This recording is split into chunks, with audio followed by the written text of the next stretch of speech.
Welcome back. It is the Flow Friday Sports Show here on Flow FM.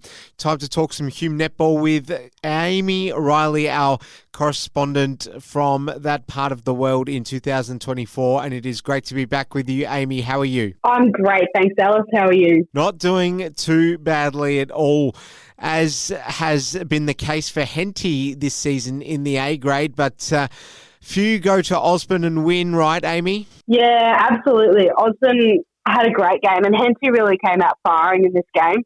And they scored the first 3 goals, actually, which is really exciting for the girls. There was plenty of contested ball and really strong defence across both teams. Osborne absolutely clinical in their game plan. Henty had some moments of the game where they really matched it, but ultimately Osborne's speed just got the better of the Swampies. A great win for Osborne, a really good test for Henty to see where they sit as we edge closer to the end of the season. Osborne's best on were Bridie Willis and Courtney Menzies, and Henty with Kelsey Skiers. Billabong Crows with a very nice win against CDHBU on the road, 56-22 the final score. Much needed win for the Crows. Absolutely. Crows have welcomed back some injured players, as we've discussed, to put on a strong win and start to build some momentum heading into the back end of the season. While CDHBU didn't win, their spirits remained really high, and they celebrated one of their local homegrown talents in Neve Lavis, who had a milestone game, which is really exciting. She's an excellent player, and at junior age has become a mainstay in their A-grade team, so it's great to see those sorts of calibre coming through. Crow's passing and intelligence across the court really put them in good stead to bring home the win, and CDHBU didn't give up. They continued to maintain their efforts, and we hope to see them get one on the board before the end of the season. CDHBU's best on were Neve Lavis, Shelby Richardson and Maddie Gibbs, and I don't have Billabong Crows, unfortunately.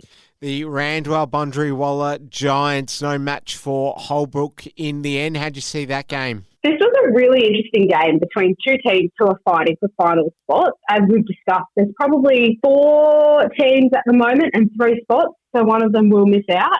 Holbrook utilised their height and strength across the court to post a really clinical win against Giants and really reinforce themselves as a finals presence.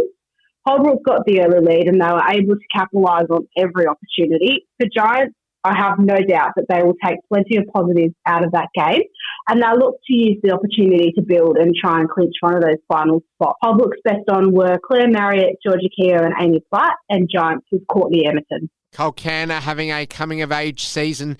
How did you assess their performance against Jindera, 19-61, the final score there in Jindera? It was a nice game. It was a nice game across the court with great passages of play from both teams. Jindera were really pleased with their scoring effort as they rotated a few of their defenders through goal attack in the absence of 2 of their 3 shooters.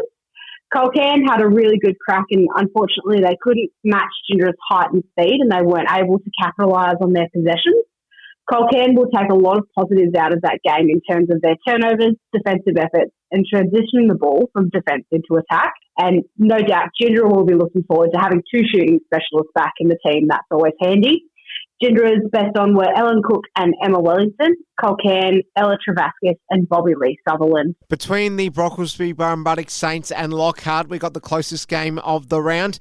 Lockhart prevailing, though, 61-45 on the road. So a good win for Lockhart, but a great game of netball, I imagine. Certainly, and we have had some really close games this year. So this round actually didn't provide us with the less than 10 goals, or in a lot of cases 2, 3, 4 points that we have been seeing throughout the year.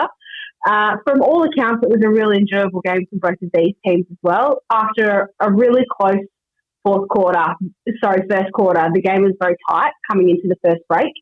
Saints worked really hard, but they weren't able to hold their centre passes in the second quarter, and Lockhart broke away as a result of that and really capitalised. Lockhart showed some strong drives across the court and were really accurate in their passing to post a strong win. BB Saints' best on was Liz Ehlers for her accuracy and her movement in the circle. She played her game of the year.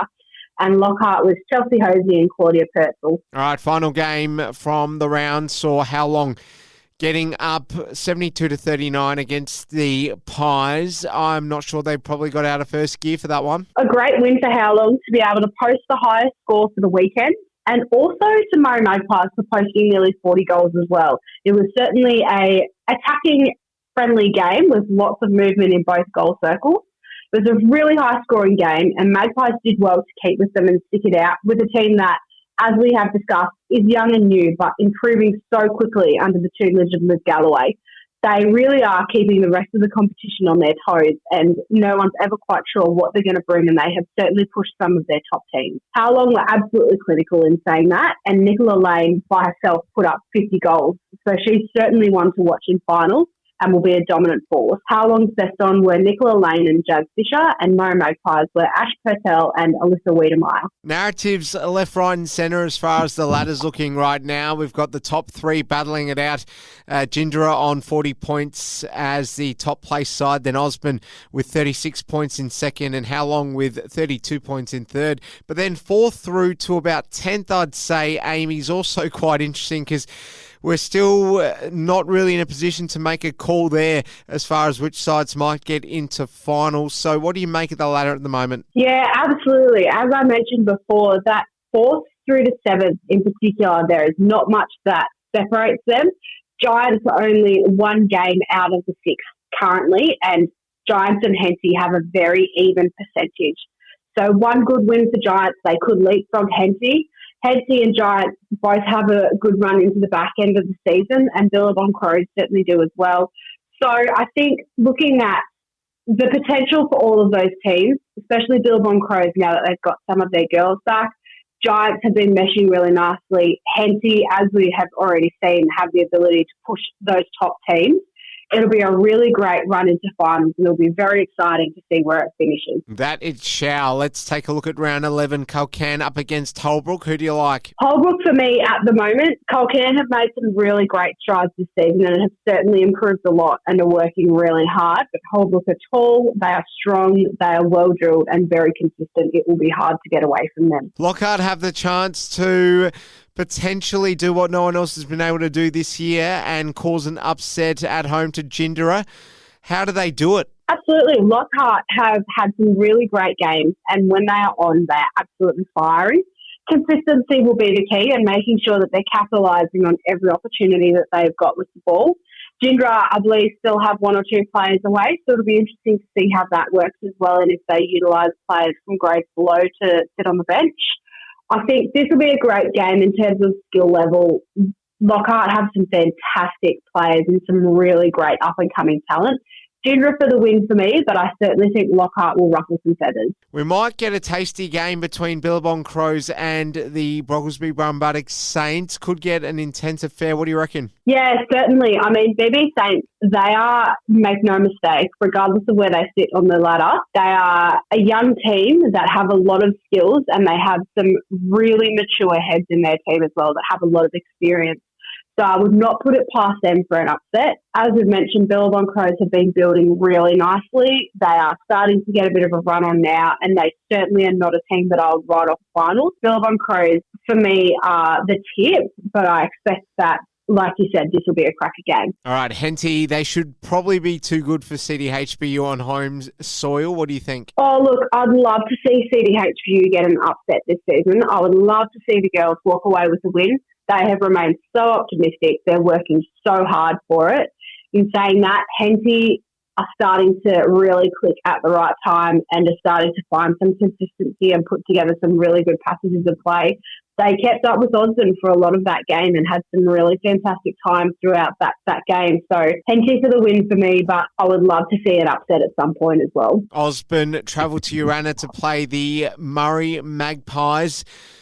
Fairly easy one to predict, I'd assume. Yeah, I certainly think, similar to as we've discussed with some of the other teams, Magpies have been making great strides to being a new, very young team.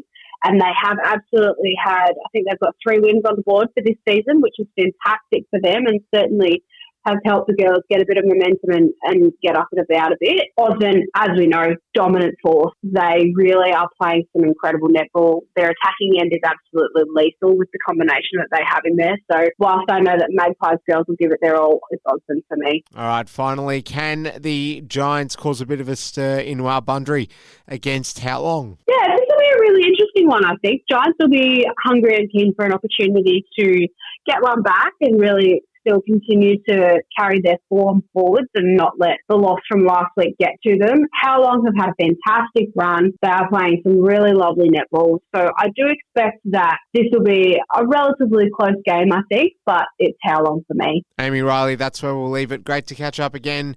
All the best on the weekend and enjoy the netball. Thanks so much, Alice. We'll chat.